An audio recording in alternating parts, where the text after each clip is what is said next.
मेरे साथ एक और वाक़या भी बड़ा अजीब पेश आया कि एक जगह मैं बयान करने के लिए गया हुआ था। वहाँ पर तबलीगी जमात के कुछ दोस्त थे, वो एक आदमी को ले आए कि जी ये आपसे कुछ सवाल करना चाहेगा।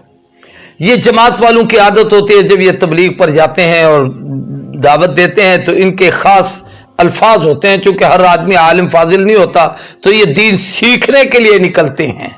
कभी नहीं कहते हम सिखाने के लिए आए, कहते हम सीखने के लिए आए हैं। तो सीखने वाला जो सीखता है, जितना रटा लगता है उतना ही उसको याद होता है। तो वो ये है कि भाई अल्लाह का हुक्म हुजूर के तरीके में हमारी दुनिया जहान की कामयाबी है, ये हम में आए, पूरी इंसानियत में आए। उस सिलसिले में मस्जिद में बात हो रही है, चले। तो एक शख्स ने उन्हें कहा, लो हमें दीन सिखाने के लिए आ गए हो, तुम्हें खुद को आता है दीन? उन्होंने कहा भाई हम भी सीखने के लिए निकले, आप भी सीखें। तो उसने कहा कि भाई हमें कहते हो अल्लाह का हुक्म नबी के तरीके, अगर नबी का तरीका खुदा के हुक्म के खिलाफ हो। उन्होंने कहा ऐसा तो नहीं हो सकता। उन्होंने कहा नहीं हो सकता है। उसने कहा कैसे? उसने कहा अल्लाह का हुक्म ये है कि या अय्युहल्लज़ीना आमनू, ए अहले ईमान, इज़ा कुमतुम इलस्सलाति फग़सिलू वुजूहकुम, जब तुम नमाज के लिए खड़े हो तो पहले अपना मुंह धो, फिर अपने हाथों को वअयदियकुम इलल मराफिक, फिर सर वमसहू बिरुऊसिकुम, फिर पाँव अर्जुलकुम इलल काबैन, सर का मसा करो, अपने पाँव को धो। लेकिन जब तुम वुजू करते हो तो पहले हाथ धोते हो, फिर कुल्ली करते हो, नाक में पानी डालते हो। ये तो नबी का तरीका खुदा के कानून के खिलाफ है। वो उसे पकड़ के मेरे पास लाए कि मौलवी साहब ये आदमी सवाल करना चाहता है। उनने कहा भी एक मौलवी साहब आए हुए हैं मस्जिद में, उनका बयान होगा, उनसे बात करते हैं, हम तो खुद सीखने वाले हैं। वो ले आए, मैंने उसे प्यार से बिठाया, बिठाने के बाद उसको पानी पिलवाया, फिर मैंने उससे प्यार मोहब्बत से गुफ्तगू की। उसने जब यही बात मुझसे सवाल किया तो मैंने उसे पूछा कि पहले इस सवाल का जवाब दो कि वुजू किस से करें। ये काम बात है, हर आदमी कहते हैं जी पानी से। दूसरा सवाल इस पर मैंने ये किया कि कौन से पानी से, तो इसका आसान जवाब ये है कि जी पाक साफ पानी। अब पाक साफ पानी की अलामत और निशानी क्या है, ये बात मैंने उससे पूछी। भाई पाक साफ पानी से जो वुजू करना है वो पाक साफ पानी कौन सा है? तो इस पर वो मुझे कहने लगा कि आजकल लिबार्ट्री हैं जी, चेक कर लो, जो पाक साफ हो उससे वुजू कर लो। मैंने कहा ये तो कोई सवाल ना हुआ, आज से कुछ अरसा पहले लिबार्ट्रियों का तस्वुर नहीं था, तो लोग कैसे वुजू करते थे?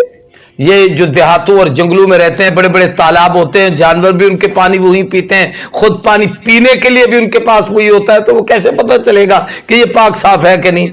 मुझे कहने लगा आप बताएं। मैंने कहा शरीयत ने इसके लिए एक उसूल बताया है कि पानी का ना रंग बदले, न जायका बदले, न बू बदले, जिसमें ये तीन खूबियां हों वो पानी पाक होता है।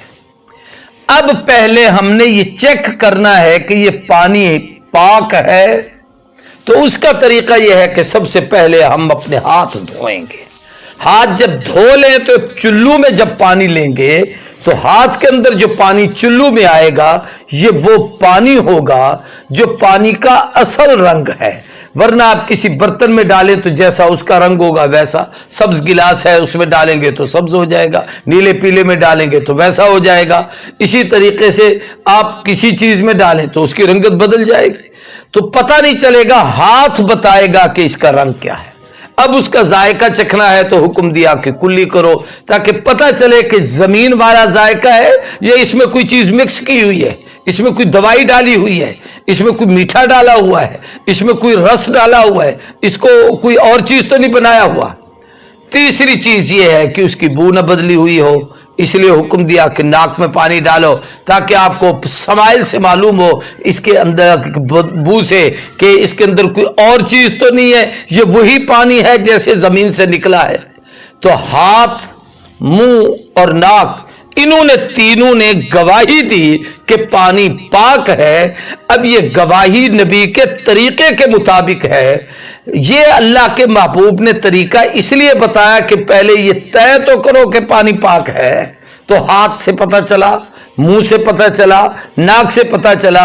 اب قرآن کا حکم اللہ کا پورا ہو رہا ہے کہ فغسلوا وجوہکم، اپنے منہ کو دھو رہے ہیں اس لیے کہ پانی پاک ہے، پھر ہم اپنے بازو کو دھو رہے ہیں، پھر سر کا مسح کر رہے ہیں اور اپنے پاؤں کو دھو رہے ہیں۔ تو گویا یوں سمجھ لیجئے کہ حکم رب کا پورا کرنا ہے لیکن طریقہ محمد الرسول اللہ صلی اللہ علیہ وسلم کا، اس لیے اللہ کا حکم ماننے میں اور حضور کے طریقے میں دونوں جہانوں کی کامیابی ہے۔